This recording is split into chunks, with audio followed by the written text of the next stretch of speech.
Hi friends, YouTube ಚಾನಲ್ಗೆ ಸ್ವಾಗತ. ಮುಂದಿನ ಆಸೆ ಸಂಚಿಕೆ ಏನಾಗುತ್ತೆ ಅಂತ ನೋಡೋಣ ಬನ್ನಿ. ಅದಕ್ಕಿಂತ ಮೊದಲು ನನ್ನ ಚಾನಲ್ನ ಯಾರ್ಯಾರು ಹೊಸಬ್ರು ನೋಡ್ತಾ ಇದ್ರೋ ಪ್ಲೀಸ್ ದಯವಿಟ್ಟು ಸಬ್ಸ್ಕ್ರೈಬ್ ಮಾಡಿಕೊಂಡು ಈ ವಿಡಿಯೋನ ನೋಡಿ. ಎಲ್ಲರಿಗೂ ಕೂಡ ಸೂರ್ಯ ಕುಡ್ಕೊಂಡು ತೇಲಾಡ್ತಾ ಇರೋದು ಎಲ್ಲ ವಿಡಿಯೋ ಮಾಡಿ ನ್ಯೂಸ್ ಆಗಿರುತ್ತೆ. ಅದನ್ನು ನೋಡಿ ಮೀನಾ ತುಂಬಾ ಬೇಜಾರಾಗಿ ಮನೆಗೆ ಬರ್ತಾಳೆ. ಮನೆಗೆ ಬಂದಾಗ ಎಲ್ಲರೂ ಕೂಡ ಕೂತಿರ್ತಾರೆ, ಎಲ್ಲ ಕೂತ್ಕೊಂಡಿರ್ತಾರೆ. ಮೀನಾ ಒಳಗಡೆ ಹೋಗೋಕ್ಕಂತ ಹೋಗ್ತಾ ಇರ್ತಾಳೆ. ಆಗ ಶಾಂತಿ ಹೇ ಬಾರಿ ಇಲ್ಲಿ ಅಂತ ಹೇಳಿ ಕೂಗ್ತಾರೆ. ಆಗ ಮೀನಾ ಅಲ್ಲಿ ಬಂದು ನಿಂತ್ಕೊಂಡಿರ್ತಾಳೆ. ಈ ಮನೆ ಮಹಾಲಕ್ಷ್ಮಿಯೇ, ಆಯ್ತಾ ಎಲ್ಲ ಸುತ್ತಾಡ್ಕೊಂಡ್ಬಂದಿದ್ದು ಅಂತ ಹೇಳ್ಬಿಟ್ಟು ಹೇಳ್ತಾಳೆ ಶಾಂತಿ ಹೇಳ್ತಾಳೆ, ಬರ್ಲಿ ನಿನ್ ಗಂಡ, ಇಬ್ರಿಗೂ ನಿಲ್ಸ್ಬಿಟ್ಟು ಆರತಿ ಮಾಡ್ತೀವಿ ಅಂತ ಹೇಳ್ಬಿಟ್ಟು ಹೇಳ್ತಾರೆ. ಆಗ ರವಿ ಹೇಳ್ತಾನೆ, ಅಮ್ಮ ಯಾಕಮ್ಮ ಈ ಥರ ಮಾಡ್ತಿದ್ಯಾ, ಸುಮ್ಮನೆ ಇರು ಅಂತ ಹೇಳ್ಬಿಟ್ಟು ಹೇಳ್ತಾರೆ ರವಿ. ಆಗ ಶಾಂತಿ ಹೇಳ್ತಾಳೆ, ಸುಮ್ಮನೆ ಇರೋ, ಇವಳು ಜಾಲಿಯಾಗಿ ಹೊರಗಡೆ ಸುತ್ತಾಡ್ಕೊಂಡು ಬರ್ತಾ ಇದ್ದಾಳೆ. ಇವಳು ಯಾಕಾದ್ರೂ ಈ ಮನೆ ಕಾಲಿಟ್ಲು, ಈ ಕಾಲಿಟ್ಟದಿಂದ ಸ್ವಲ್ಪ ಮರ್ಯಾದೆ ಹೋಗ್ತಾ ಇತ್ತು, ಈಗ ಇವನ್ ಗಂಡನಿಂದ ಪೂರ್ತಿ ಮರ್ಯಾದೆ ಹೋಗಿದೆ ಅಂತ ಹೇಳ್ಬಿಟ್ಟು ಶಾಂತಿ ಹೇಳ್ತಾಳೆ. ಮೀನಾ ಆ ಕಡೆ ನೋಡ್ತಾಳೆ. ಆಗ ಶ್ರುತಿ ಹೇಳ್ತಾಳೆ, ಅತ್ತೆ ಸೂರ್ಯ ಮಾಡೋದ್ರಿಂದ ಮೀನಾ ಏನು ತಪ್ಪು ಮಾಡಿದ್ಲು ಅಂತ ಹೇಳಿದಾಗ, ನೀನು ಸುಮ್ಮನೆ ಇರು ಶ್ರುತಿ, ಇವಳಿಂದಾನೇ ಅವ್ನು ಆ ಥರ ತಪ್ಪು ಮಾಡ್ತಾ ಇರೋದು ಅಂತ ಹೇಳ್ಬಿಟ್ಟು ಹೇಳ್ತಾಳೆ ಶಾಂತಿ ಹೇಳ್ತಾಳೆ, ಇವಳು ಒಳ್ಳೆ ಹೆಂಡತಿ ಆಗಿದ್ರೆ ಅವ್ನು ಕುಡಿಯೋದನ್ನ ತಪ್ಪಿಸ್ತಾ ಇದ್ಲು, ಬೈತಾ ಇದ್ಲು. ಆದರೆ ಇವಳು ಅವ್ನು ಏನೇ ಮಾಡಿದ್ರು ಸುಮ್ಮನೆ ಇರ್ತಾಳೆ, ಯಾಕಂದರೆ ಅವನು ಆ ಥರ ಮಾಡಿದ್ರೆ ತಾನೇ ಇವಳು ಬೇಳೆ ಕಾಳು ಬೇಯಿಸ್ಕೊಳ್ಳೋದು ಅಂತ ಹೇಳ್ಬಿಟ್ಟು ಹೇಳ್ತಾಳೆ ಶಾಂತಿ. ಆಗ ಅಲ್ಲೇ ಕೂತಿದ್ದ ರೋಹಿಣಿ ಹೇಳ್ತಾಳೆ, ಅಲ್ಲ ಮೀನಾ, ನಿಮ್ಮ ಗಂಡ ಹೇಳ್ತಾ ಇದ್ದ ಯಾರೇ ತಪ್ಪು ಮಾಡಿದ್ರು ಕೇಳಬೇಕು ಅಂತ, ಈಗ ನಾನು ಕೇಳ್ಬೋದಲ್ಲ, ನೀವು ತಪ್ಪು ಮಾಡಿದ್ದೀರಲ್ಲ ಅಂತ ಹೇಳ್ಬಿಟ್ಟು ಹೇಳ್ತಾಳೆ ರೋಹಿಣಿ. ಆಗ ಮನೋಜ್ ಹೇಳ್ತಾನೆ, ನಾನಾದರೂ ಹೋಗಿ ನನ್ನ ಕೆಲಸ ಇಲ್ಲ ಅಂತ ಹೇಳ್ಬಿಟ್ಟು ನಾನು ಹೇಗೋ ಸುಳ್ಳು ಹೇಳಿದೆ, ಆದರೆ ಇವನು ಇಡೀ ಜಗತ್ತಿಗೆ ಗೊತ್ತಾಗೋ ಥರ ಮಾಡಿದಾನಲ್ವಾ ಅಂತ ಹೇಳಿದಾಗ, ಈಗ ನೀನು ಹೊಟ್ಟೆ ತಣ್ಣಗಾಯ್ತಾ, ಹೋಗಿ ಹಾಲು ಕುಡಿ ಅಂತ ಹೇಳ್ಬಿಟ್ಟು ಶಾಂತಿ ಹೇಳ್ತಾಳೆ, ಮದುವೆಗಿಂತ ಮುಂಚೆನಾದರೆ ಮನೆಯಲ್ಲಾದರೂ ಕುಡ್ಕೊಂಡು ಜಗಳಾಡ್ತಾ ಇದ್ದ, ಈಗ ನೀನು ಬಂದಮೇಲೆ ಕುಡ್ಕೊಂಡು ಆಚೆ ಎಲ್ಲ ಇದು ಮಾಡ್ತಾ ಇದ್ದಾನೆ. ಅದೇನೋ ಬರ್ಸಿದಾನಲ್ಲ, ಒಂದೇ ದಿನದಲ್ಲಿ 500 ಹಾರ ಕಟ್ಟಿರೋ ಮೀನಾ ಅಂತ, ಇನ್ಮೇಲೆ ಆ ಥರ ನೀನು ಕರೆಯಲ್ಲ, ಕುಡುಕನ ಹೆಂಡತಿ ಮೀನಾ ಅಂತ ಕರೀತಾರೆ ಅಂತ ಹೇಳಿದಾಗ, ಆಗ ಮೀನಾ ಕೋಪ ಮಾಡ್ಕೊಂಡು ಆ ಥರ ಯಾಕತ್ತೆ ಹೇಳ್ತಾರೆ, ಕುಡ್ಕಣಮ್ಮ ಇವನು ಅಂತ ಹೇಳ್ತಾರೆ ಅಂತ ಹೇಳಿದಾಗ, ಶಾಂತಿ ತಿರುಗಿ ಮತ್ತೆ ಜೋರಾಗಿ ಬೈತಾಳೆ. ಆಗ ಶಾಂತಿ ಹೇಳ್ತಾಳೆ, ಏನೇ ಕೊಬ್ಬ ನಿನ್ಗೆ ಅಂತ ಹೇಳಿದಾಗ, ಆಗ ಶ್ರುತಿ ಹೇಳ್ತಾಳೆ, ಅತ್ತೆ ಅವರು ಲಾಜಿಕ್ಕಾಗಿ ಹೇಳ್ತಾ ಇರೋದು ಕರೆಕ್ಟೇ ತಾನೆ ಅಂತ ಹೇಳಿದಾಗ, ರವಿ ಹೇಳ್ತಾನೆ, ಶ್ರುತಿ ಸುಮ್ಮನೆ ಇರು ಅಂತ ಹೇಳ್ತಾರೆ. ಆಗ ಶಾಂತಿ ಹೇಳ್ತಾಳೆ, ಹಂಗಂದ್ರೆ ನಾನು ಕುಡ್ಕನಮ್ಮನ ಅಂತ ಹೇಳ್ತಾರೆ. ಹೌದು ಅತ್ತೆ, ಮತ್ತೆ ಇನ್ನೇನಂತ ಕೂಗ್ತಾರೆ ಅಂತ ಹೇಳ್ಬಿಟ್ಟು ಮೀನಾ ಹೇಳ್ತಾಳೆ. ಆಗ ಮೀನಾ ಹೇಳ್ತಾಳೆ, ಇದಕ್ಕೆಲ್ಲ ಕಾರಣ ನೀವೇ ಅತ್ತೆ, ಯಾಕಂದ್ರೆ ಅವರು ನಿಮ್ಮ ಮಗ ಅಲ್ವಾ, ನೀವು ಒಂದು ಬುದ್ಧಿ ಒಳ್ಳೆ ಮಾತು ಅಂತ ಹೇಳಿದಿದ್ರೆ, ಮಗ ಅಂತ ನೋಡ್ಕೊಂಡಿದ್ದಿದ್ರೆ ಅವ್ರು ಯಾಕೆ ಈ ಥರ ಆಗ್ತಾ ಇದ್ರು ಅಂತ ಹೇಳಿದಾಗ, ಶಾಂತಿ ಹೇಳ್ತಾಳೆ, ನಾನಾ ಅಂತ ಹೇಳ್ತಾ ಇರ್ತಾಳೆ ಶಾಂತಿ. ಆಗ ಶಾಂತಿ ಹೇಳ್ತಾಳೆ, ಇವರಿಬ್ರು ನನ್ನ ಮಕ್ಕಳೇ ತಾನೆ, ಹೇಗಿದ್ದಾರೆ, ನಾನು ಬುದ್ಧಿ ಕಲಿಸಿದೀನಿ ತಾನೆ ಅಂತ ಹೇಳಿದಾಗ, ಆಗ ರಂಗನಾಥ್ ಅವರು, ಆಗ ಶಾಂತಿ ಹೇಳ್ತಾಳೆ, ಇವ್ರು ನಿಮ್ಮ ಅಪ್ಪನಿಂದಾನೆ, ನಿಮ್ಮ ಮಾವನಿಂದಾನೆ ಎಲ್ಲ ಹಾಳಾಗಿರೋದು, ನಿಮ್ಮ ಮಾವ ಮುದ್ದು ಮಾಡಿನಿ, ಅವರಮ್ಮ ಮುದ್ದು ಮಾಡಿರೋದ್ರಿಂದಾನೆ ಈ ಥರ ಆಗಿರೋದು ಅಂತ ಹೇಳಿದಾಗ, ರಂಗನಾಥ್ ಅವರು ಬಾಯಿ ಮುಷ್ಟಿಯ ಶಾಂತಿ ಅಂತ ಹೇಳ್ಬಿಟ್ಟು ಬೈತಾರೆ. ರಂಗನಾಥ್ ಅವ್ರು ಹೇಳ್ತಾರೆ, ನೀನು ಈ ಥರ ಹೇಳಿನೇ ಅವನು ಆ ಥರ ಆಗಿರೋದು, ಇದಕ್ಕೆಲ್ಲ ಯಾಕೆ ಮೀನಂಗೆಲ್ಲ ಬೈತೀಯ ನೀನು ಅಂತ ಹೇಳಿದಾಗ, ಆಗ ಶಾಂತಿ ಹೇಳ್ತಾಳೆ, ಕೇಳಿಸ್ಕೊಂಡ್ರ ಅವಳು ಹೇಳಿರೋದು, ಅವಳು ಅಂದ್ರೆ ಸೂರ್ಯ ಕುಡ್ಕೊಂಡು ಗಲಾಟೆ ಮಾಡೋದಕ್ಕೆಲ್ಲ ನಾನೇ ಕಾರಣ ಅಂತ ಹೇಳಿಲ್ವಾ ಅಲ್ಲಿ ಅಂತ ಹೇಳಿದಾಗ, ಆಗ ರೋಹಿಣಿ ಹೇಳ್ತಾಳೆ, ಹೌದು ಮೀನಾ, ನೀವು ಮಾಡ್ತಾರ ಸರಿ ಇಲ್ಲ, ಈಗ ನನ್ನ ಮನೋಜ್ ಏನಾದರೂ ತಪ್ಪು ಮಾಡಿದ್ರೆ ನಾನು ಎಲ್ಲ ಸರಿ ಮಾಡ್ತೀನಿ ತಾನೆ, ಅದು ಎಲ್ಲ ಹೆಂಡತಿ ಮೇಲೆ ಇರುತ್ತೆ, ಅತ್ತೆ ಮೇಲೆ ನೀವು ಹೇಳೋದು ತಪ್ಪಿರುತ್ತೆ, ಈ ನಿನ್ನ ಗಂಡ ಎಲ್ಲಾನು ನೀನು ಕೇಳೋಕ್ಕಿಂತ ಮುಂಚೆನೆ ಎಲ್ಲ ತಂದ್ಕೊಡ್ತಾರೆ, ನೀನು ಸರಿ ಮಾಡಿದ್ರೆ ಏನು ತಪ್ಪಿದೆ ಅಂತ ಹೇಳ್ಬಿಟ್ಟು ಹೇಳ್ತಾಳೆ ರೋಹಿಣಿ. ಎಲ್ಲರೂ ಮಾತಾಡುವಾಗಲೇ ಶ್ರುತಿ ತಾಯಿ ಫೋನ್ ಮಾಡ್ತಾರೆ. ಶ್ರುತಿ, ನಿಮ್ಮ ತಾಯಿ ಫೋನ್ ಮಾಡ್ತಾ ಇದಾರೆ ಅಂತ ಹೇಳಿದಾಗ, ನನಗೆ ಗೊತ್ತಿಲ್ಲ ಅತ್ತೆ ಯಾಕೆ ಫೋನ್ ಮಾಡ್ತಾ ಇದಾರೆ ಅಂತ ಹೇಳ್ಬಿಟ್ಟು ಹೇಳಿದಾಗ, ಶ್ರುತಿಗೆ ಹೇಳ್ತಾಳೆ, ಅಯ್ಯೋ ಇದ್ರ ಬಗ್ಗೆನೇ ಕೇಳಕ್ಕೆ ಅಂತಾನೆ ಫೋನ್ ಮಾಡ್ತಾ ಇರೋದು ಶ್ರುತಿ, ಏನು ಮಾಡೋದು, ಏನು ಅಂತ ಹೇಳೋದು ಅಂತ ಹೇಳ್ತಾಳೆ ಶಾಂತಿ. ಆಗ ಶ್ರುತಿ ಹೇಳ್ತಾಳೆ, ನಮ್ಮಮ್ಮನೆ ತಾನೇ ಹೇಳಿ ಫೋನ್ ರಿಸೀವ್ ಮಾಡಿ ಅಂತ ಹೇಳಿ ಅಂತ ಹೇಳ್ತಾಳೆ ಶ್ರುತಿ. ಫೋನ್ ರಿಸೀವ್ ಮಾಡ್ತಾರೆ ಶಾಂತಿ. ಆಗ ಏನು ಸಂಬಂಧಿ, ಬೀಗ್ರೆ ಹೇಳಿ ಅಂತ ಹೇಳ್ತಾರೆ.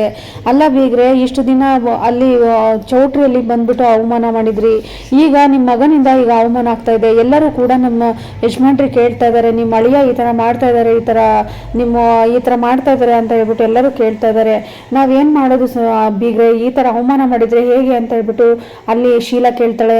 ಶ್ರುತಿ ತಾಯಿ ಹೇಳ್ತಾರೆ, ಶಾಂತಿ ಹೇಳ್ತಾಳೆ, ಅಯ್ಯೋ ನನಗೆ ಗೊತ್ತಿಲ್ಲ ಬೀಗ್ರೆ, ಅದೇನು ಆಗ್ತಾಯಿದೆ ಅಂತ ನನಗೆ ಗೊತ್ತಿಲ್ಲ, ನನಗೂ ಅವನು ಬಂದಿಲ್ಲ, ಮಾತಾಡ್ಬಿಟ್ಟು ಹೇಳ್ತೀನಿ ಅಂತ ಹೇಳಿದಾಗ, ಆಗ ಶೀಲಾ ಹೇಳ್ತಾರೆ, ನನ್ನ ಮಗಳು ಅಲ್ಲಿರೋದೇ ತಪ್ಪ, ಈಗ ನೋಡು ಮನೆ ಎಲ್ಲ ಮಾನ ಮರದಿ ಹೋಗ್ತಾ ಇದೆ ನಮ್ಮದು, ಅವನು ನೋಡಿದರೆ ಕುಡ್ಕೊಂಡು ಈ ಥರ ಮಾಡಿ ಆಚೆ ಎಲ್ಲ ಈ ಥರ ಮೀಡಿಯಾದ ಅಂದರೆ ಎಲ್ಲ ನ್ಯೂಸಲ್ಲೆಲ್ಲ ಬರ್ತಾ ಇದೆ, ಎಲ್ಲರೂ ನಮಗೆ ಕೇಳ್ತಾ ಇದ್ದಾರೆ ಅಂತ ಹೇಳ್ಬಿಟ್ಟು ಹೇಳ್ತಾರೆ.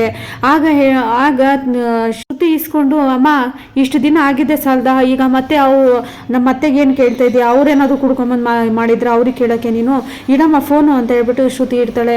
ಫೋನ್ ಕಟ್ ಆದಮೇಲೆ ಶಾಂತಿ ತುಂಬಾ ಅಳ್ತಾಳೆ. ಆಗ ಮನೋಜ್ ಮತ್ತು ರೋಹಿಣಿ ಅತ್ತೆ ಸುಮ್ಮನೆ ಅತ್ತೆ, ಅಮ್ಮ ಸುಮ್ಮನೆರಮ್ಮ ಅಂತ ಹೇಳಿದಾಗ ಇನ್ನೇನೋ ಮಾಡೋದು, ಎಲ್ಲ ಮರ್ಯಾದೆ ಮಾನ ಮರ್ಯಾದೆ ಹೋಯ್ತು, ಅದರಲ್ಲೂ ನಮ್ಮ ಬೀಗರು ಫೋನ್ ಮಾಡಿ ಮಾತಾಡಿದ್ದು ನೀನು ಕೇಳಿಸ್ಕೊಂಡೆ ಎಲ್ಲ ಹೋಯ್ತು, ಎಲ್ಲ ಮಾನ ಮರ್ಯಾದೆ ಹೋಯ್ತು ಅಂತ ಹೇಳ್ಬಿಟ್ಟು ಶಾಂತಿ ತುಂಬಾ ಅಳ್ತಾ ಇರ್ತಾಳೆ. ಅದೇ ಟೈಮಲ್ಲಿ ಸೂರ್ಯ ಕೂಡ ಬರ್ತಾನೆ ಆಟೋ ಮಾಡಿಕೊಂಡು. ಬಟ್ ಅವನ ಕೈಯಲ್ಲಿ ಕಾರ್ ಇರಲ್ಲ, ಕಾರ್ ಯಾಕಂದರೆ ಸೀಸ್ ಆಗಿರುತ್ತೆ. ಆಟೋ ಮಾಡ್ಕೊಂಡು ಇಳಿದು ಒಳಗಡೆ ಬರುವಾಗ ಇಳಿದ ಮೇಲೆ ಯೋಚನೆ ಮಾಡ್ತಾನೆ ಸೂರ್ಯ, ಏನು ವಿಡಿಯೋ ಅಂತಿದ್ದಾರೆ, ಒಂದು ಅರ್ಥ ಆಗ್ತಾಯಿಲ್ಲ ನನಗೆ, ಯಾವ ವಿಡಿಯೋ ಏನು ಅಂತಲೇ ಅರ್ಥ ಆಗ್ತಾಯಿಲ್ಲ ಅಂತ ಹೇಳ್ಬಿಟ್ಟು ಮನೆ ಮುಂದೆ ಬರ್ತಾ ಇರ್ತಾನೆ. ಇನ್ನೊಂದು ಕಡೆ ಮೀನಾ ಒಳಗಡೆ ಅಳ್ತಾ ಇರ್ತಾಳೆ. ಆಗ ರವಿ ಸಮಾಧಾನ ಮಾಡ್ತಾ ಇರ್ತಾನೆ, ಅದಕ್ಕೆ ಸುಮ್ಮನೆ ರೀ, ಅಣ್ಣ ಮಾಡಿರೋ ತಪ್ಪಿಗೆ ನೀವೇನು ಮಾಡ್ತೀರಾ ಅಂತ ಹೇಳ್ತಾರೆ. ಆಗ ಶ್ರುತಿ ಕೂಡ ಹೌದು, ಅವ್ರದ್ದು ಮಾಡಿರೋ ತಪ್ಪಿಗೆ ನೀವೇನು ಮಾಡ್ತೀರಾ ಮೀನಾ ಅವರೇ ಅಂತ ಹೇಳ್ಬಿಟ್ಟು ಶ್ರುತಿ ಕೂಡ ಸಮಾಧಾನ ಮಾಡ್ತಾ ಇರ್ತಾಳೆ. ಆಗ ಮೀನಾ ಹೇಳ್ತಾಳೆ, ಅವರು ಮುಂಚೆ ಕುಡಿತಾ ಇರಲಿಲ್ಲ, ನನ್ನ ಮಾತು ಕೇಳ್ತಾ ಇದ್ರು, ಈಗ ನೋಡಿದ್ರೆ ಇಷ್ಟೊಂದು ಕುಡಿದಿದ್ದಾರೆ, ನನಗೆ ಯಾಕೋ ಇನ್ನೂ ಕುಡ್ದಿದ್ದಾರೆ ಅಂತ ಹೇಳ್ಬಿಟ್ಟು ತುಂಬ ಯೋಚನೆ ಆಗ್ತಾ ಇದೆ, ನನಗೆ ತುಂಬಾ ಕಷ್ಟ ಆಗ್ತಾ ಇದೆ ಅಂತ ಹೇಳ್ಬಿಟ್ಟು ಮೀನಾ ಅಳ್ತಾ ಇರ್ತಾಳೆ. ಆಗ ಸೂರ್ಯ ಅಪ್ಪ ಅಂದ್ಕೊಂಡು ಒಳಗಡೆ ಬರ್ತಾನೆ. ಒಳಗಡೆ ಬಂದು ಶಾಂತಿ ತುಂಬ ಕೋಪ ಮಾಡ್ಕೊಂಡು ಕೂತಿರ್ತಾಳೆ. ಅಪ್ಪ ನಿನ್ನ ವಿಷಯ ಗೊತ್ತಾ, ಅಪ್ಪ ಕಾರ್ ತೊಗೊಂಡೋಗ್ಬಿಟ್ರು ಪೊಲೀಸರು ಅಂದಾಗ, ಕುಡ್ಕೊಂಡು ಕಾರು ತೊಗೊಂಡೋಗ್ದೆ ಇನ್ನೇನು ಮಾಡ್ತಾರೆ ಅಂತ ಹೇಳ್ಬಿಟ್ಟು ಶಾಂತಿ ಹೇಳ್ತಾರೆ. ಆಗ ಮನೋಜ್ ಹೇಳ್ತಾನೆ, ನಿನ್ನ ಸಿನಿಮಾ ನಾನು ಆಲ್ರೆಡಿ ಟಿವಿಯಲ್ಲಿ ತೋರಿಸಿದ್ದೀನಿ, ಎಲ್ಲರೂ ಕೂಡ ನೋಡಿದ್ದಾರೆ ಗೊತ್ತಾ ಅಂತ ಹೇಳ್ಬಿಟ್ಟು ಮನೋಜ್ ಹೇಳ್ತಾನೆ. ಆಗ ಅದೇ ಟೈಮಲ್ಲಿ ಹೇಳ್ತಾಳೆ ರೋಹಿಣಿ, ಏನು ನ್ಯಾಚುರಲ್ ಆಗಿತ್ತು, ಏನು ಫಾಲೋವರ್ಸು, ಏನು ಟ್ರೆಂಡಿಂಗು ಅಂತ ಹೇಳ್ಬಿಟ್ಟು ಹೇಳ್ತಾಳೆ ರೋಹಿಣಿ. ಆಗ ಸೂರ್ಯ ಹೇಳ್ತಾನೆ, ಮನೋಜ್ ಸುಮ್ಮನೆ ನಿಂತ್ಕೊಂಡ್ಬಿಡು, ನನ್ನ ಹತ್ರ ಹೊಡ್ಸ್ಕೋಬೇಡ ಅಂತ ಹೇಳ್ತಾನೆ ಸೂರ್ಯ. ಆಗ ಸೂರ್ಯ ರಂಗನಾಥ್ ಹೇಳಕ್ ಹೋಗ್ತಾನೆ, ಅಪ್ಪ ಏನಾಯ್ತು ಗೊತ್ತಾ ಅನ್ನುವಾಗಲೇ ರಂಗನಾಥ್ ಅವರು ಎಲ್ಲ ನೋಡಿದೀವಪ್ಪ, ನೀನು ಅದನ್ನೇನು ಹೇಳಕ್ಕೆ ಹೋಗ್ಬೇಡ ಅಂತ ಹೇಳ್ಬಿಟ್ಟು ಸೂರ್ಯಂಗೆ ಬೈತಾನೆ. ರಂಗನಾಥ್ ಅವ್ರು ಹೇಳ್ತಾರೆ, ನನ್ನ ಮಗ ಎಲ್ಲೇ ಹೋದ್ರೂ ಕೂಡ ನ್ಯಾಯದಿಂದನೇ ಮಾತಾಡ್ತಾನೆ, ಅವನೆಷ್ಟೇ ಕೋಪ ಬಂದರೂ ಕೂಡ ತಪ್ಪು ಮಾಡಿದವರಿಗೆ ಶಿಕ್ಷೆ ಕೊಡ್ತಾನೆ ಅಂತ ಹೇಳಿದೆ, ಅದನ್ನೆಲ್ಲ ಸುಳ್ಳು ಮಾಡ್ಬಿಟ್ಟಲ್ಲೋ ನೀನು ಅಂತ ಹೇಳ್ಬಿಟ್ಟು ರಂಗನಾಥ್ ಅವರು ತುಂಬಾನೇ ಬೈತಾ ಇರ್ತಾರೆ. ಸೂರ್ಯ ಹೇಳ್ತಾನೆ, ಅಪ್ಪ ನಾನೇನು ತಪ್ಪು ಮಾಡಿಲ್ಲ ಅಪ್ಪ ಅಂತ ಹೇಳ್ತಾ ಇದ್ರು ಕೂಡ ರಂಗನಾಥ್ ಅವರು, ನೀನೇನು ಮಾತಾಡ್ಬೇಡ ಕಣೋ ಸೂರ್ಯ, ನೀನೇನು ಮಾತಾಡ್ಬೇಡ, ನನಗೆ ತುಂಬಾ ಕಷ್ಟ ಆಗ್ತಾ ಇದೆ ಅಂತ ಹೇಳ್ಬಿಟ್ಟು ಹೇಳ್ತಾರೆ. ಆಗ ಸೂರ್ಯ ಹೇಳ್ತಾನೆ, ಅಪ್ಪ ನಾನು ಕುಡ್ದಿಲ್ಲಪ್ಪ ಅಂದಾಗ ನಾನು ಎಷ್ಟು ಸಲ ಹೇಳಿದೆ, 1000 ಸಲ ಬಡ್ಕೊಂಡ್ರು ಕೂಡ 1000 ಸಲ ಕುಡಿಬೇಡ ಕಣೋ ಸೂರ್ಯ ಅಂದ್ರೂ ಕೂಡ ಕುಡಿದು ಮಾನ ಮರ್ಯಾದೆ ಎಲ್ಲ ತೆಗಿತ್ಯಾ, ಮನೆ ಬೀಗರು ಫೋನ್ ಮಾಡಿಬಿಟ್ಟು ಏನಂತ ಮಾತಾಡಿದ್ದಾರೆ ಗೊತ್ತಾ ಅಂತ ಹೇಳ್ಬಿಟ್ಟು ರಂಗನಾಥ್ ಅವ್ರು ಹೇಳ್ತಾರೆ. ಆಗ ಸೂರ್ಯ ಹೇಳ್ತಾನೆ, ಅಪ್ಪ ನಾನೇನು ತಪ್ಪು ಮಾಡಿಲ್ಲಪ್ಪ ಅಂತ ಹೇಳಿದಾಗ ಆಗ ಮನೋಜ್ ಹೇಳ್ತಾನೆ, ಸುಮ್ಮನೆ ಇರೋ, ತಪ್ಪು ಮಾಡಿದ್ದೆ ಇಡೀ ಜಗತ್ತೇ ನೋಡಿದ್ದೆ, ನೀನೇನು ತಪ್ಪು ಮಾಡಿಲ್ಲ ಅಂತ ಹೇಳ್ತಾ ಇದೆಯಾ ಅಂತ ಹೇಳ್ಬಿಟ್ಟು ಮನೋಜ್ ಹೇಳ್ತಾನೆ. ಆಗ ಸೂರ್ಯಂಗೆ ಕೋಪ ಬಂದು, ನನಗೆ ಕುಡ್ಕ ಅಂತ ಹೇಳ್ತೀಯನೋ ನೀನು, ನಾನು ಯಾವಾಗ ಏನೋ ತಪ್ಪು ಮಾಡಿದ್ದೀನಿ ಅಂತ ಹೊಡಿಯೋಕ್ಕಂತ ಹೋಗ್ಬಿಟ್ಟು ಮನೋಜಿಗೆ ಹೋಗ್ತಾನೆ. ಅದೇ ಟೈಮಲ್ಲಿ ರಂಗನಾಥ್ ಹಿಡ್ಬಿಟ್ಟು ಸೂರ್ಯಂಗೆ ಹೊಡೆಯೋಕ್ಕಂತ ಹೋಗ್ತಾರೆ. ಆಗ ಮೀನಾ ಮಾವ ಅಂತ ಹೇಳ್ಬಿಟ್ಟು ಕೂಗ್ತಾರೆ. ಆಗ ಮೀನನ ಮುಖ ನೋಡ್ಬಿಟ್ಟು ಅಲ್ಲೇ ಸ್ಟಾಪ್ ಮಾಡ್ತಾರೆ ರಂಗನಾಥ್ ಅವರು ಹೊಡಿಯೋದನ್ನ. ಆ ಥರ ನಿಲ್ಸಿದ ತಕ್ಷಣ ಶಾಂತಿ, ಯಾಕೆ ನಿಲ್ಸಿದ್ರಿ, ಹೊಡೀರಿ, ಈ ಥರ ಹೊಡೆದ್ರೇ ಅವನಿಗೆ ಬುದ್ಧಿ ಬರೋದು ಅಂತ ಹೇಳಿದಾಗ, ಹೌದಪ್ಪ ಹೇಳ್ತಾರದು ನಿಜಾನೇ, ನೀನು ಹೊಡೆದ್ರೆ ನನಗೆ ಬುದ್ಧಿ ಬರೋದು, ಹೊಡಿಯಪ್ಪ ಅಂತ ಹೇಳ್ಬಿಟ್ಟು ಸೂರ್ಯ ಹತ್ಕೊಂಡು ಹೇಳ್ತಾ ಇರ್ತಾನೆ. ರಂಗನಾಥ್ ಅವ್ರ ಕೈ ಹಿಡ್ಕೊಂಡು ಹೊಡಿಯಪ್ಪ ಅಂತ ಹೇಳ್ಬಿಟ್ಟು ಕೆನ್ನೆಗೆ ಅವನೇ ಹೊಡ್ಕೋತಾ ಇರ್ತಾನೆ. ಆಗ ರಂಗನಾಥ್ ಬಿಡೋ ಅಂತ ಹೇಳ್ಬಿಟ್ಟು ರಂಗನಾಥ್ ಅವ್ರ ಕೈ ಕಸ್ಕೋತಾರೆ. ಆಗ ಇನ್ನೊಂದು ಕಡೆ ತುಂಬಾನೇ ಅಳ್ತಾ ಇರ್ತಾಳೆ ಮೀನಾ. ಆಗ ಸೂರ್ಯ ಹೇಳ್ತಾನೆ, ಅಪ್ಪ ನಿಜವಾಗ್ಲೂ ಅಪ್ಪ ನಾನು ಕುಡ್ದಿಲ್ಲಪ್ಪ ಅಂತ ಹೇಳಿದಾಗ ಮನೋಜ್ ಹೇಳ್ತಾನೆ, ಏನು ಬಾರಿಗೆ ಏನು ಬಾರಲ್ಲಿ ಏನು ದೇವಸ್ಥಾನ ಇತ್ತಾ ಅಂತ ಹೇಳ್ತಾರೆ. ಮನೋಜ್ ಹೇಳ್ತಾನೆ, ಕುಡಿದ್ರೆ ಇನ್ನೇನು ಸುಮ್ಮನೆ ಇಸ್ಕೊಂಡಿದ್ದಾರೆ ಕಾರು ಅಂತ ಹೇಳಿದಾಗ, ಅಪ್ಪ ನೋಡಪ್ಪ ನಾನು ಸ್ಟಡಿಯಾಗಿ ಹೆಂಗೆ ನಡೀತಿದ್ದೀನಿ ನೋಡಪ್ಪ ಅಂತ ಹೇಳ್ಬಿಟ್ಟು ಒಂದು ರೌಂಡ್ ಮನೆ ಫುಲ್ಲು ಓಡಾಡ್ಕೊಂಡು ತೋರಿಸ್ತಾ ಇರ್ತಾನೆ. ನೋಡಪ್ಪ ನಾನು ಹೆಂಗೆ ನಡೀತಾ ಇದ್ದೀನಿ ನೋಡಪ್ಪ ಅಂತ ಹೇಳ್ಬಿಟ್ಟು ತೋರಿಸ್ತಾನೆ ಸೂರ್ಯ. ಆಗ ಮನೋಜ್ ಹೇಳ್ತಾನೆ, ನೀನು ಕುಡಿದೆ ಮತ್ತೆ ಹೆಂಗೆ ಬಂತು ಅಲ್ಲೆಲ್ಲ ನ್ಯೂಸು ಅಂತ ಹೇಳಿದಾಗ, ನಾನು ಕುಡ್ದಿಲ್ಲ ಕಣೋ ಅಂತ ಹೇಳಿ ಸೂರ್ಯ ಹೇಳ್ತಾನೆ.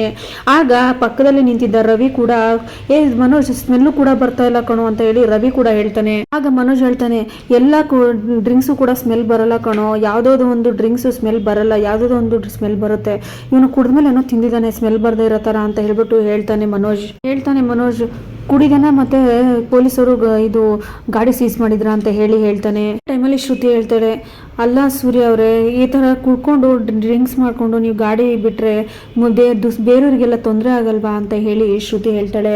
ಅದೇ ಟೈಮಲ್ಲಿ ಶಾಂತಿ ಹೇಳ್ತಾಳೆ, ಅವ್ನು ಕುಡ್ಕೊಂಡು ಗಾಡಿ ಓಡಿಸಿದ್ರೆ ನಮ್ಮ ಗಾಡಿ ಮುಂದೆ ಹೋಗೋದು, ಇಲ್ಲಾಂದ್ರೆ ಗಾಡಿಯಲ್ಲಿ ಹೋಗುತ್ತೆ, ಗಾಡಿಗೂ ಡ್ರಿಂಕ್ಸ್ ಇರಲೇಬೇಕು ಅಂತ ಹೇಳ್ತಾರೆ. ಆಗ ಸೂರ್ಯ ಯಾರ್ದು ಮಾತು ಕೇಳದೆ ಮೀನನ ಹತ್ರ ಹೋಗ್ಬಿಟ್ಟು, ಮೀನಾ ನಿಜವಾಗ್ಲೂ ನಾನು ಕುಡ್ದಿಲ್ಲ ಮೀನಾ, ನೀನಾದರೂ ನಂಬು ಮೀನಾ ಅಂತ ಹೇಳ್ಬಿಟ್ಟು ಸೂರ್ಯ ತುಂಬಾನೇ ಗೋಳಾಡ್ಕೊಂಡು ರಿಕ್ವೆಸ್ಟ್ ಮಾಡ್ಕೋತಾನೆ. ಆಗ ಮೀನನ ಕೈ ಹಿಡ್ಕೊಂಡು ರಿಕ್ವೆಸ್ಟ್ ಮಾಡ್ಕೊತಿದ್ದ ಸೂರ್ಯ. ಆಗ ಮೀನಾ ಕೂಡ ಕೈನ ಅಂದರೆ ಬಿಡ್ತಾಳೆ. ಆವಾಗ ಸೂರ್ಯ ತುಂಬಾ ಬೇಜಾರಾಗ್ಬಿಟ್ಟು, ಅಪ್ಪ ನೀನಾದರೂ ನಂಬಲ್ವಾ ಅಪ್ಪ ಅಂತ ಅವರಪ್ಪನ ಹತ್ರ ರಂಗನಾಥ್ ಅವ್ರ ಹತ್ರ ತಿರುಗ್ತಾನೆ ಸೂರ್ಯ. ಅದೇ ಟೈಮಲ್ಲಿ ರೋಹಿಣಿ ಹೇಳ್ತಾಳೆ, ಅಲ್ಲ ನೀ ಹೇಳೋ ಮಾತನ್ನ ಯಾವ ಮೂರ್ಖನೂ ನಂಬಲ್ಲ, ಯಾಕಂದರೆ ಅಲ್ಲಿ ವಿಡಿಯೋನೇ ಇದೆ, ಅಂಥದ್ರಲ್ಲಿ ವಿಡಿಯೋ ಇದ್ಮೇಲೆ ನಿಮ್ಮ ಮಾತು ಯಾರು ನಂಬ್ತಾರೆ ಅಂತ ಹೇಳಿದಾಗ ಮನೋಜ್, ಹೌದು ಮತ್ತೆ ನೀನು ಕುಡ್ಕೊಂಡು ಬಂದರೆ ಇನ್ನೇನಾಗುತ್ತೆ ಅಂತ ಹೇಳ್ಬಿಟ್ಟು ಮನೋಜ್ ಕೂಡ ಹೇಳ್ತಾನೆ. ಆಗ ಸೂರ್ಯ ಹೇಳ್ತಾನೆ, ನಾನು ಕುಡ್ದಿಲ್ಲ ಕಣೋ ಅಂತ ಹೇಳ್ಬಿಟ್ಟು ಜೋರಾಗಿ ಕಿರಿಸ್ತಾನೆ. ಆಗ ಹೇಳ್ತಾನೆ ಸೂರ್ಯ, ನೀನೇನು ತಪ್ಪೇ ಮಾಡಿಲ್ವೇನೋ, ಯಾಕೋ ಹಿಂಗೆ ಮಾಡ್ತಿದ್ಯಾ ಅಂತ ಹೇಳ್ಬಿಟ್ಟು ಕಿರ್ಚ್ಕೊಂಡು ಹೇಳುವಾಗ ಆಗ ರೋಹಿಣಿ ಹೇಳ್ತಾಳೆ, ಅದು ಎಲ್ಲ ಹಳೆ ತಪ್ಪು, ಅದನ್ನೇ ಪದೇ ಪದೇ ಹೇಳ್ಕೊಂಡು ನೀನು ಮಾತಾಡಬೇಡ ನೀನು ಅಂತ ಹೇಳ್ಬಿಟ್ಟು ಸೂರ್ಯ ಹೇಳ್ತಾನೆ. ಆಗ ಸೂರ್ಯ ಹೇಳ್ತಾನೆ, ನಾನು ತಪ್ಪೇ ಮಾಡಿಲ್ಲ ಅಂತ ಹೇಳ್ಬಿಟ್ಟು ಹೇಳ್ತಾನೆ. ಅಲ್ಲಿಗೆ ರಂಗನಾಥ್ ಅವರು ಸುಮ್ಮನೆ ಇರೋ ಅಂತ ಹೇಳ್ಬಿಟ್ಟು ಬೈತಾನೆ. ರಂಗನಾಥ್ ಅವ್ರು ಹೇಳ್ತಾರೆ, ಯಾರ ಮೇಲೆ ತುಂಬ ನಂಬಿಕೆ ಇಟ್ಟಿರ್ತೀವೋ ಅವರೇ ತುಂಬ ಮೋಸ ಮಾಡ್ತಾರೆ, ಯಾರ್ಯಾರು ಮನಸ್ಸಿಗೆ ಬರುತ್ತೋ ಅದು ಏನು ಮಾಡ್ತಿರೋ ಮಾಡಿ ಅಂತ ಹೇಳ್ಬಿಟ್ಟು ರಂಗನಾಥ್ ಅವರು ಅಲ್ಲಿಂದ ಹೊರಟೋಗ್ತಾರೆ. ಆಗ ಸೂರ್ಯ ರಂಗನಾಥ್ ಅವ್ರ ಕೈ ಹಿಡ್ಕೊಳಕ್ಕಂತ ಹೋಗ್ತಾನೆ. ಅಪ್ಪ ನಾನೇನು ತಪ್ಪು ಮಾಡಿಲ್ಲ ಅಪ್ಪ ಪ್ಲೀಸ್ ಅಪ್ಪ ಅಂತ ಹೇಳ್ಬಿಟ್ಟು ಎಷ್ಟೇ ರಿಕ್ವೆಸ್ಟ್ ಮಾಡಿಕೊಂಡ್ರು ಕೂಡ ಕೈನ ಜಾಡಿಸ್ಬಿಟ್ಟು ಹೋಗ್ತಾರೆ ರೂಮ್ ಒಳಗಡೆ. ಆಗ ಸೂರ್ಯ ಎಲ್ಲರೂ ನಿಂತಿರ್ತಾರೆ. ನಿಜವಾಗ್ಲೂ ನಾನು ಕುಡಿದ್ಬಿಟ್ಟು ನಾನು ಗಾಡಿ ಓಡಿಸಿಲ್ಲ, ನಾನು ನಿಜವಾಗ್ಲೂ ನಂಬಿ ಅಂತ ಹೇಳಿದಾಗ ಆಗ ಮನೋಜ್ ಹೇಳ್ತಾನೆ, ಅಪ್ಪ ಇದ್ದಾಗ ಆ್ಯಕ್ಟಿಂಗ್ ಓಕೆ, ಈಗ ಅಪ್ಪ ಇಲ್ಲ ಬಿಡು, ಇನ್ನೇನಾಗ ಆ್ಯಕ್ಟಿಂಗ್ ಮಾಡ್ತಿದ್ಯಾ ಅಂತ ಹೇಳಿದಾಗ ಸೂರ್ಯನ್ ತುಂಬಾ ಬೇಜಾರಾಗುತ್ತೆ. ಆಗ ರೋಹಿಣಿ ಸೂರ್ಯನ ಹತ್ರ ಹೋಗ್ಬಿಟ್ಟು, ಈ ಅಣ್ಣ ನೆರಳು ಕಂಡ್ರು ಆಗ್ತಾ ಇರಲಿಲ್ಲ, ಅಣ್ಣನ ಕಂಡ್ರೆ ಆಗ್ತಾ ಇರಲಿಲ್ಲ, ಅದು ಯಾರೋ ಕಮಿಷನ್ ಕೊಡ್ತಾರೆ ಅಂತ ಹೇಳ್ಬಿಟ್ಟು ಅವರಿಗೆ ನಾವು ಇಷ್ಟಪಟ್ಟಿರೋ ಕಾರ್ ಕೊಟ್ಟೆ ಅಲ್ವಾ, ಈಗ ಅನ್ಭವಿಸು, ಅಣ್ಣ ಅನ್ನೋ ಬೆಲೆ ಇಲ್ಲ ನಿನಗೆ, ಇನ್ಮೇಲೆ ನಮ್ಮ ತಂಟೆಗೆ ಬಂದರೆ ನಾನು ಸುಮ್ಮನೆ ಇರಲ್ಲ, ಬಾ ಮನೋಜ್ ಅಂತ ಹೇಳ್ಬಿಟ್ಟು ಅಲ್ಲಿಂದ ಕರ್ಕೊಂಡು ಹೋಗ್ತಾಳೆ ರೋಹಿಣಿ. ಆಗ ರವಿ ಹತ್ರ ಹೋಗ್ಬಿಟ್ಟು ಸೂರ್ಯ, ರವಿ ನಿನಗೆ ನನ್ನ ಬಗ್ಗೆ ಗೊತ್ತಲ್ವಾ, ನಾನು ಕುಡ್ದಿಲ್ಲ ಕಣೋ ಅಂತ ಹೇಳಿದಾಗ, ಆಯಿತು ಕಣೋ ಸೂರ್ಯ, ಆದರೆ ಇನ್ನೇನೊಂದಂದರೆ ಕುಡ್ಕೊಂಡು ನೀನು ಗಾಡಿ ಓಡಿಸ್ಬೇಡ, ಅದು ಎಲ್ಲರಿಗೂ ತೊಂದರೆ ಆಗುತ್ತಲ್ವಾ ಅಂತ ಹೇಳ್ಬಿಟ್ಟು ಅಲ್ಲಿಂದ ಶ್ರುತಿ ಮತ್ತೆ ರವಿ ಇಬ್ರು ಕೂಡ ಹೊರಟೋಗ್ತಾರೆ. ಆಗ ಶಾಂತಿ ಹೇಳ್ತಾಳೆ, ನೀನು ಯಾರ ಹತ್ರ ಏನು ಹೇಳಿದ್ರು ಯಾರು ನಂಬಲ್ಲ, ನೀವಿಬ್ರು ಎಲ್ಲಿರ್ತೀರೋ ಅಲ್ಲಿ ತೊಂದರೆ ಇದ್ದಿದ್ದೆ, ನೀವಾಗಿ ನೀವು ಹೊರಟೋಗ್ಬಿಡ್ರಿ ಸುಮ್ಮನೆ ಮನೆ ಬಿಟ್ಟು, ಯಾಕೆ ಈ ಥರ ಎಲ್ಲ ಇದು ಮಾಡ್ತೀರಾ ಅಂತ ಹೇಳ್ಬಿಟ್ಟು ಶಾಂತಿ ಹೇಳ್ತಾರೆ. ಆಗ ನಿಮ್ಮ ಅಪ್ಪ ಬಂದು ತಡೀತಾರೆ ಅಂತ ನೀನು ಅನ್ಕೋಬೇಡ, ಅವ್ರು ನಿನ್ನ ಮುಖ ನೋಡೋಕ್ಕೂ ಇಷ್ಟಪಡಲ್ಲ, ನೀನು ಇಲ್ಲಿಂದ ಹೊರಟೋದ್ರೆ ಒಳ್ಳೇದು, ಅದನ್ನ ಹೇಳಕ್ಕೆ ಅಷ್ಟೇ ನನಗೆ ಆಗೋದು ಅಂತ ಹೇಳ್ಬಿಟ್ಟು ಶಾಂತಿ ಹೇಳ್ತಾಳೆ. ಅಲ್ಲಿಂದ ಆ ಥರ ಹೇಳಿ ಶಾಂತಿ ಹೊರಟೋಗ್ತಾಳೆ. ಅಲ್ಲಿ ಮೀನಾ ಒಬ್ಬಳೇ ನಿಂತಿರ್ತಾಳೆ. ಮೀನಾ ನೀನಾದರೂ ನಂಬು ಅನ್ನೋಷ್ಟೊತ್ತಿಗೆ ಮೀನಾ ಕೂಡ ಹೊರಟೋಗ್ತಾಳೆ. ಅಲ್ಲಿ ಸೂರ್ಯ ಒಬ್ಬನೇ ಹಾಲಲ್ಲಿ ನಿಂತ್ಕೊಂಡಿರ್ತಾನೆ. ಮೀನಾ ಅಡುಗೆ ರೂಮಲ್ಲಿ ನಿಂತಿರ್ತಾಳೆ. ಬಂದು ಸೂರ್ಯ, ಮೀನಾ ನೋಡು ಮೀನಾ, ನನ್ನ ಮುಖ ನೋಡೋಕ್ಕೂ ಇಷ್ಟ ಇಲ್ವಾ ನಿನಗೆ, ನೀನಾದರೂ ನಂಬು ಮೀನಾ, ಅಪ್ಪನೂ ನಂಬ್ತಾ ಇಲ್ಲ, ಈ ಕಡೆ ಯಾರೂ ನಂಬ್ತಾ ಇಲ್ಲ, ನೀನಾದರೂ ನಂಬು ಮೀನಾ ಅಂತ ಹೇಳ್ಬಿಟ್ಟು ಹೇಳ್ತಾನೆ ಸೂರ್ಯ. ಆಗ ಮೀನಾ ಹೇಳ್ತಾಳೆ, ಎಲ್ಲರೂ ಕೂಡ ನಿಂದು ವಿಡಿಯೋನ ನೋಡಿದ್ದೀವಿ, ಅಂಥದ್ರಲ್ಲಿ ನೀವು ಹೇಳೋದ್ರಲ್ಲಿ ಯಾವುದು ನಂಬಕ್ಕಾಗಲ್ಲ ಅಂತ ಹೇಳಿದಾಗ, ನಿಜವಾಗ್ಲೂ ಮೀನಾ ನನಗೇನು ಗೊತ್ತಿಲ್ಲ, ಅಲ್ಲಿ ಬೇರೆ ಕಾರ್ ಬೇರೆ ಸೀಸ್ ಆಗಿದೆ ಅಂದಾಗ, ಓ ನಿಮಗೆ ಏನು ಗೊತ್ತೇ ಇಲ್ಲ ಆದರೆ ಕಾರ್ ಸೀಸ್ ಆಗಿದೆ ಅಂತ ಹೇಳಕ್ಕೆ ನಾನು ಹೇಳ್ತಾ ಇದ್ದೀರಾ, ಅದನ್ನು ನಾನು ನಂಬೇಕಾ ಅಂತ ಹೇಳ್ಬಿಟ್ಟು ಹೇಳ್ತಾಳೆ ಮೀನಾ. ಮೀನಾ, ಎಷ್ಟು ನಾನು ನಿಮ್ಮನ್ನ ನಂಬಿದೆ, ಮದುವೆ ಆದಾಗಿಂದ ಯಾರು ಏನು ಹೇಳಿದ್ರು ಕೂಡ ನಿಮ್ಮನ್ನು ನಾನು ಸಪೋರ್ಟ್ ಮಾಡ್ಕೊಂಡಿದ್ದೆ, ಆದರೆ ಈಗ ನೋಡಿದ್ರೆ ನನ್ನನ್ನೇ ಅಂದರೆ ಕುಡ್ಕನ ಹೆಂಡತಿ ಅನ್ನೋ ಥರ ಪಟ್ಟ ಬರೋ ಥರ ಮಾಡಿಬಿಟ್ರಿ ಅಂತ ಹೇಳ್ಬಿಟ್ಟು ಹೇಳ್ತಾಳೆ. ಮೀನಾ ಹೇಳ್ತಾಳೆ, ನಿಮಗೇನು ಹೊರಗಡೆ ಹೋಗಿ ಕುಡ್ಕೊಂಡು ಆರಾಮಾಗಿರ್ತೀರ, ಆದರೆ ಮನೇಲಿ ಏನು ನಡೆಯುತ್ತೆ ಅಂತ ನಿಮ್ಗೆ ಗೊತ್ತಾ, ಮನೇಲಿ ಏನು ನಡೆದ್ರೇನು ನಿಮಗೆ ಅಂತ ಹೇಳಿ ಮೀನಾ ಹೇಳ್ತಾಳೆ. ಎಲ್ಲ ಆದಮೇಲೆ ಮೀನಾ ಹೂ ಕೊಡೋಕ್ಕಂತ ಹೋಗ್ತಾಳೆ. ಹೂ ಕೊಡೋ ಪ್ಲೇಸಲ್ಲಿ ಒಬ್ಬರು ಹೇಳ್ತಾರೆ, ಅಲ್ಲ ಮೀನಾ ಇಷ್ಟೊಂದು ಕುಡ್ಕೊಂಡು ಏನು ನ್ಯೂಸ್ ಎಲ್ಲ ಬರ್ತಾಯಿತ್ತು ಅಂದರೆ, ಆಗ ಮೀನಾ ಹೇಳ್ತಾಳೆ, ಏನು ಮಾಡೋದು ಆಂಟಿ, ಈ ಥರ ಮಾಡಿದ್ರೆ ಹೆಂಗೆ ಬಿಡಿಸೋದು ಅಂತಲೇ ಗೊತ್ತಾಗ್ತಿಲ್ಲ ಅಂತ ಹೇಳಿದಾಗ ಅವರೊಂದು ಹೇಳ್ತಾರೆ, ಒಂದು ಮೆಡಿಸನ್ ಹೇಳ್ತೀನಿ ಅದನ್ನು ಹಾಕು ಬೇಗನೆ ಬಿಟ್ಬಿಡ್ತಾರೆ ಅಂತ ಹೇಳ್ತಾರೆ. ಆ ಮೆಡಿಸನ್ನ ತಂದ್ಬಿಟ್ಟು ಆ ಮೀನಾ ಈ ಜ್ಯೂಸಲ್ಲಿ ಹಾಕಿ ಕೊಡಬೇಕು ಅಂತ ಹೇಳ್ಬಿಟ್ಟು ರೆಡಿ ಮಾಡಿ ಇಟ್ಟಿರ್ತಾಳೆ. ಅಂದರೆ ಕುಡಿಯೋದು ಬಿಡಬೇಕು ಇವರು ಅಂತ ಹೇಳ್ಬಿಟ್ಟು ಜ್ಯೂಸಲ್ಲಿ ಹಾಕಿ ಇಟ್ಟಿರ್ತಾಳೆ. ಆ ಜ್ಯೂಸ್ನ ಶಾಂತಿ ನೋಡ್ತಾಳೆ. ಅಂದರೆ ಅದರಲ್ಲಿ ಇವಳು ಪೌಡರ್ ಹಾಕಿದ್ದಾಳೆ ಅಂತ ಗೊತ್ತಿಲ್ಲ, ಆ ರೆಡಿ ಮಾಡಿ ಇಟ್ಟೋಗಿರೋ ಜ್ಯೂಸ್ನ, ಓ ಮೀನಾ ಜ್ಯೂಸ್ ಬೇರೆ ರೆಡಿ ಮಾಡಿಟ್ಟಿದ್ಯಾ ಸೂರ್ಯನ ಕೊಡೋಕ್ಕೆ, ಅವನೇನು ಕುಡಿಯೋದು, ನಾನೇ ಕುಡಿತೀನಿ ಅಂತ ಹೇಳ್ಬಿಟ್ಟು ಅವನಿಗೆ ಯಾಕೆ ಕೊಡ್ತೀಯ ಜ್ಯೂಸು, ನಾನೇ ಕುಡಿತೀನಿ ಅಂತ ಹೇಳ್ಬಿಟ್ಟು ಕಿಚನ್ ರೂಮಲ್ಲಿ ಅಂದರೆ ಅಡುಗೆ ರೂಮಲ್ಲಿ ಹೋಗಿ ಶಾಂತಿ ಕುಡಿದ್ಬಿಡ್ತಾಳೆ. ನೋಡೋಣ ಮುಂದೆ ಏನಾಗುತ್ತೆ ಅಂತ ನಾನು ತಿಳಿಸ್ತಾ ಹೋಗ್ತೀನಿ. ಫ್ರೆಂಡ್ಸ್, ಎಲ್ಲರಿಗೂ ಧನ್ಯವಾದಗಳು.